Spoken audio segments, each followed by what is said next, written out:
Bismillahirrahmanirrahim. Assalamualaikum warahmatullahi wabarakatuh. Puji dan syukur kita panjatkan kehadirat Allah Subhanahu wa Ta'ala yang telah melimpahkan rahmat dan karunia-Nya kepada kita bersama, sehingga pada pagi hari ini kita bisa berkumpul melalui Zoom meeting. Salawat beriring salam kita hadiahkan kepada junjungan kita Nabi besar Muhammad Sallallahu Alaihi Wasallam dengan lafaz Allahumma sholli ala Sayyidina Muhammad wa ala alihi Sayyidina Muhammad.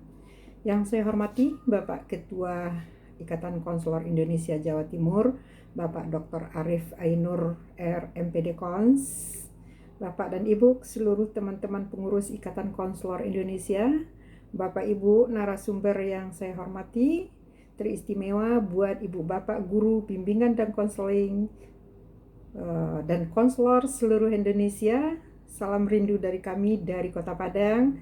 Senang bertemu Bapak dan Ibu di era pandemi COVID-19. Bapak dan Ibu, saat ini kita tidak bisa lagi bertatap muka seperti tahun-tahun yang lalu. Walaupun pada hari ini kita bertatap maya, semoga tidak mengurangi makna keberadaan kita. Bapak dan Ibu, apalah artinya kita dipisahkan oleh jarak kalau hati kita selalu dekat.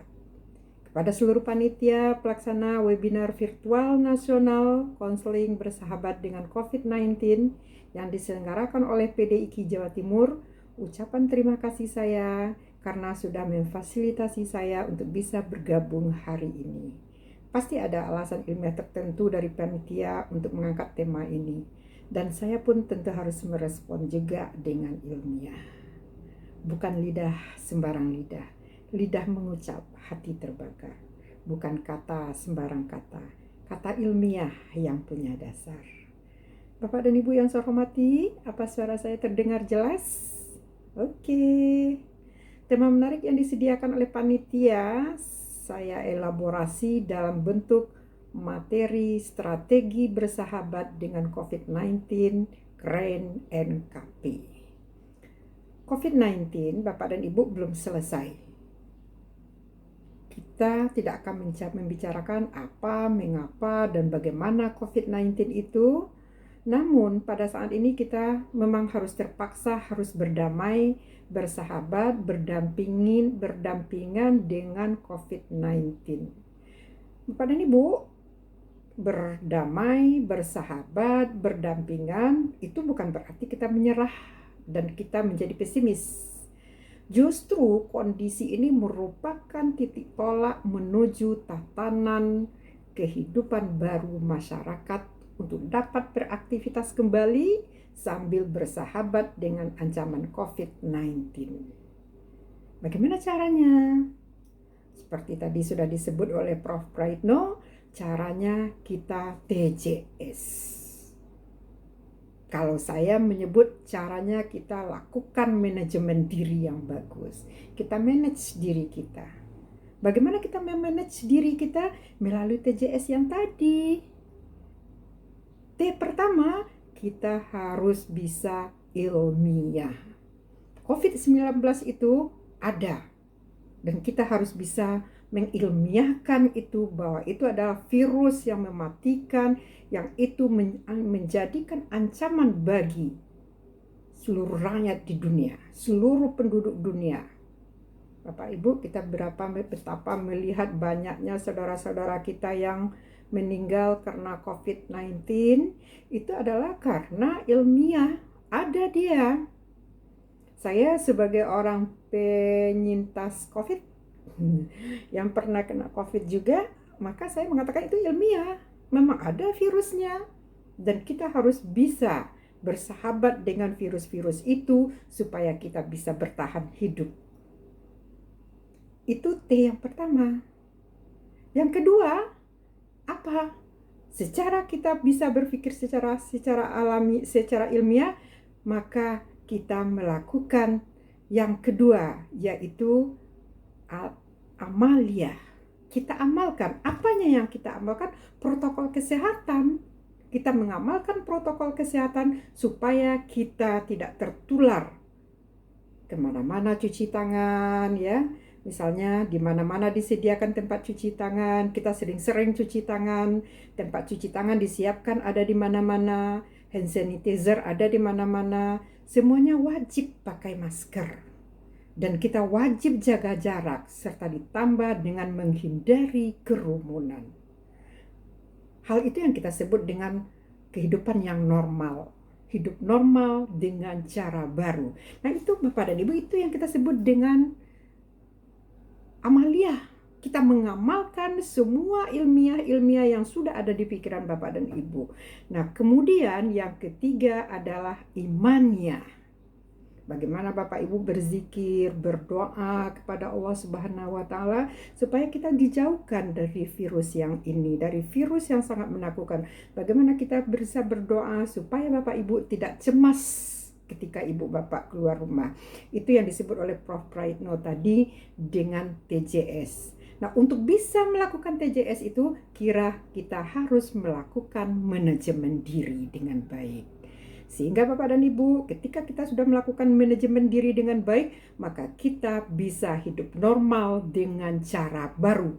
Sesuai dengan baru dalam kehidupan, penyesuaian baru dalam kehidupan, yang lebih kita kenal dengan the new normal. New normal menjadikan COVID-19 itu bukan untuk dilawan, tapi dia dijadikan sahabat agar kita tidak tertular oleh wabah virus tersebut. Bapak dan Ibu, kita tidak dengan COVID-19 aja bersahabat. Bapak Ibu masih ingat? Dulu kita disuruh bersahabat dengan demam berdarah. Waktu itu rakyat kita diserang oleh penyakit demam berdarah. Banyak sekali anjuran-anjuran pemerintah waktu itu. Bapak Ibu ingat dengan 3M yang disampaikan oleh Sutikarno waktu itu, pemain iklannya. Tapi bukan 3M-nya dalam konseling loh ya. 3M-nya Sutikarno itu adalah bagaimana kita menguras bak mandi, bagaimana kita mengubur barang-barang bekas, bagaimana kita membersihkan keliling rumah, dan itu bisa dilaksanakan oleh masyarakat. Nah, artinya apa? Pada waktu itu kita juga sudah bersahabat. Kita juga sudah bersahabat dengan demam berdarah. Nah, pada hari ini kita disuruh untuk bersahabat dengan COVID-19. Jadi begitu juga saudara. Jadi kita ikuti anjuran prokes yang sudah diterapkan, pakai masker, cuci tangan, jaga jarak. Ini adalah pola hidup baru yang harus kita laksanakan. Nah, Bapak Ibu, menghadapi tantangan pola hidup baru, new normal, semua lapisan masyarakat diharapkan dapat dan silakan untuk berkreasi. Silakan untuk berinovasi agar masyarakat tetap produktif. Orang-orang yang kreatif adalah orang-orang yang senantiasa memiliki daya cipta terhadap segala sesuatu. Di tangannya sebuah kertas polos yang amat sederhana pun bisa disulap menjadi sesuatu yang amat menarik. Khusus untuk konselor, jadilah konselor yang kreatif. Tetap bisa melakukan konseling walaupun kita tidak dengan face to face, kita tidak bertatap muka, tetapi konseling kita adalah konseling yang hebat. Lalu, seperti apa bimbingan ataupun konseling yang bisa diberikan oleh konselor yang kreatif? Layanan kepada siswa binanya dengan menggunakan inovasi baru sesuai dengan era revolusi industri 4.0 dan tidak mengenyampingkan protokol kesehatan. Kemarin saya bersama Pak Suko Budiono dan Pak Arif Hakim melalui Yayasan Konseling Keluarga Indonesia dan bekerja sama dengan ayobelajar.id, kami sudah mencobakan bagaimana konseling dengan berbagai media kreatif dan inovatif lewat dunia maya dengan memanfaatkan video call di jaringan sosial, Facebook, WhatsApp, website bimbingan, Zoom meeting, dan TikTok. Malah kami tidak sekedar melakukan konseling melalui dunia maya, tapi kami juga mengadakan virtual outbound kepada mahasiswa PPK UNP. Bahkan ada mahasiswa yang membuat sebuah status yang membuat sebuah status ketika saya baca apa isi statusnya itu Bapak dan Ibu. Ternyata virtual outbound itu tidak kalah serunya dibanding dengan outbound yang dilakukan di alam terbuka. Bapak Ibu, peserta seminar, kalau kita punya waktu nanti kita akan menghadirkan juga testimoni bagaimana teman-teman kita yang ketika dia sebelum melakukan konseling dengan kita, sebelum melakukan outbound dengan kita, berada pada kondisi yang sangat terpuruk. Dan setelah dia melakukan konseling, terus dilanjutkan dengan outbound virtual, kehidupannya menjadi lebih bersemangat. Kalau pada awalnya dia sangat down dengan kondisi-kondisi yang ada, nah pada hari ini dia sudah bersemangat, sudah termotivasi, dan katanya saya harus sehat terus, sehat, dan sehat. Sebentar lagi kalau kita punya waktu, kita akan minta sebagai testimoni. Bapak Ibu peserta seminar yang saya hormati, berikut saya akan menampilkan konseling kelompok yang saya lakukan secara virtual, kreatif, inovatif bersama Bapak Dr. Suku Budiono, MPD Cons. Dan saya minta maaf benar kepada Pak Suko karena sebelum ini saya tidak pernah memberitahu kepada Bapak bahwa konseling kita ini akan kita tampilkan di forum yang berbahagia ini. Bapak dan Ibu, konseling yang kami lakukan itu adalah bagaimana strategi Krain MKP berbasis daring untuk menurunkan tingkat kecemasan di tengah pandemi COVID-19. Kami mengambil satu kelompok klien yang mengalami kecemasan karena wabah COVID-19. Klien-klien kami ini ada klien yang saya dapatkan dari siswanya Pak Suko mendapatkan klien, saya juga mendapatkan klien, Pak Arif juga mendapatkan klien, dan klien itu kami kumpulkan dalam satu kelompok. Nah, waktu itu kami menggunakan media mulai dari WhatsApp, kemudian kita menggunakan grup-grup WhatsApp, kemudian kita menggunakan Zoom meeting, kita menggunakan TikTok juga, dan banyak media-media konseling yang digunakan. Dan barangkali nanti Pak Suko akan menjelaskan kepada kita semua bagaimana pelaksanaan konseling Krain MKP itu yang berbasis IT, virtual konseling. Oke, sebelum melakukan konseling, kami terlebih dulu mengkaji betul apa kecemasan yang dialami oleh klien. Nah, kecemasan itu Bapak dan Ibu adalah sebuah gejala mental. Setiap orang akan mengalami kecemasan. Setiap orang akan mengalami perasaan kekhawatiran, takut, yang itu bersifat menyebar, kabur, dan itu sesuatu yang tidak menyenangkan, yang kita sebut dengan perilaku salah suai atau maladaptif.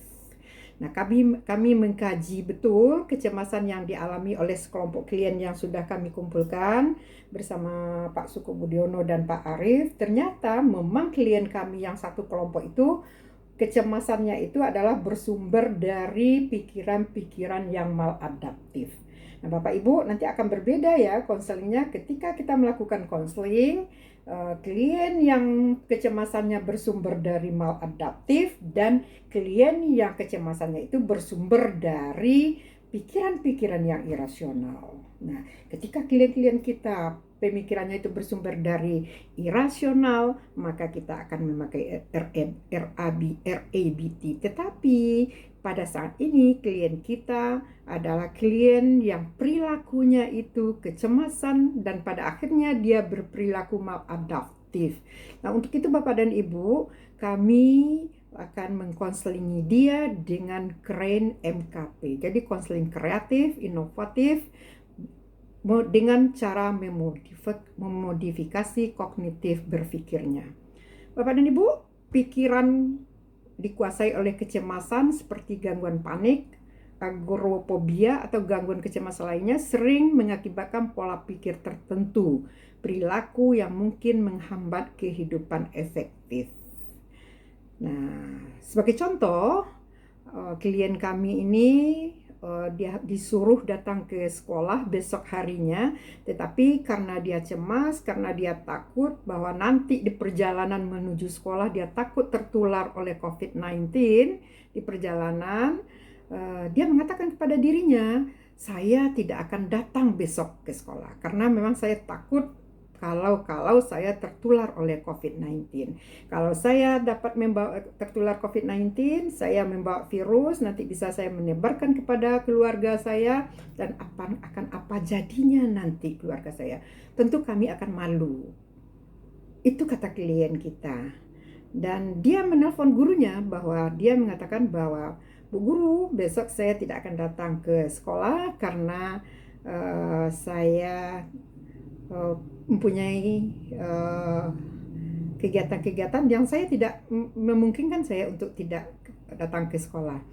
Nah, itu persoalan klien. Nah, persoalan klien yang seperti itu yang akan kita bahas dengan kita terapi dengan modifikasi kognitif perilaku yang kreatif dan inovatif. Nah, Bapak dan Ibu, dari hasil penjelajahan masalah kami melihat bahwa kecemasan itu yang dialami oleh klien-klien kami tadi yang ada dalam kelompok itu terlihat dalam 3 reaksi, yaitu emosional, kognitif, dan perilaku. Nah, untuk itu mereka yang bermasalah akan kami bantu dengan salah satu pendekatan yang kami sebut dengan KRAIN MKP. Nah, konseling kreatif, inovatif, dan menyenangkan itu akan menjadikan sebuah proses konseling itu hidup. Proses konseling itu akan berkembang. Proses konseling itu akan dinamis dan menyenangkan bagi pihak yang dilayani sehingga memunculkan public trust. Pendekatan konseling kognitif itu memfokuskan pada pikiran, asumsi, dan kepercayaan yang memfasilitasi individu belajar mengenal dan mengubah kesalahannya. Jadi itu asumsi dari konseling ini. Oke Bapak dan Ibu, karena mengingat waktu, panitia sudah memberitahu bahwa waktunya tinggal 2 menit lagi, maka Bapak dan Ibu ada beberapa langkah dalam melaksanakan konseling. Oke, next ke bawah. Ada 3 langkah yang kami pakai di dalam melakukan konseling itu. Yang pertama adalah, oke, next terus ke bawah. Yang pertama adalah melakukan observasi diri, tahap di mana individu mengamati perilakunya. Tujuannya agar muncul kesadaran diri terhadap problem yang dihadapinya. Nah, Bapak dan Ibu, proses ini mencakup kepekaan terhadap pikiran, perasaan, perbuatan, serta reaksi psikologis dan cara individu bereaksi terhadap orang lain. Nah, tahap observasi diri ini, klien itu kita ajak untuk mendengarkan secara tepat dialog internal. Bicara dengan dirinya sendiri, mengamati perilakunya sendiri, klien diajak untuk menghadapi setiap pernyataan-pernyataan negatif yang ada dalam dirinya, yang itu berkontribusi dengan kecemasan dan kepanikan yang dia alami. Nah, untuk tahap pertama ini, Pak Suko sudah melaksanakan konseling itu kepada anak-anak dalam rangka observasi diri kepada klien itu dengan jalan melakukan virtual konseling. Mereka diajak jalan-jalan dan pada akhirnya mereka sampai membuat sebuah TikTok. Mungkin nanti Pak Suko akan bisa menjelaskan kepada kita bersama. Itu tahap pertama. Tahap kedua adalah melakukan restrukturisasi kognitif. Ya, tahap kedua melakukan restrukturisasi kognitif, yaitu memulai self talk baru. Nah, setelah klien mengenali percakapan dirinya yang negatif tadi, klien dapat mengubahnya, dan ketika klien menangkap bahwa diri klien dalam pola pikir negatif, klien akan menciptakan sebuah dialog internal baru yang positif.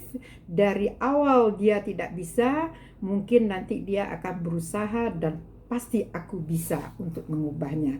Nah, itu kami lakukan dengan bermacam-macam tabel-tabel kegiatan yang akan dilakukan oleh klien. Saya pikir ada 6 tabel yang kami buat, yang kami ajukan kepada klien, sampai kepada klien mengemukakan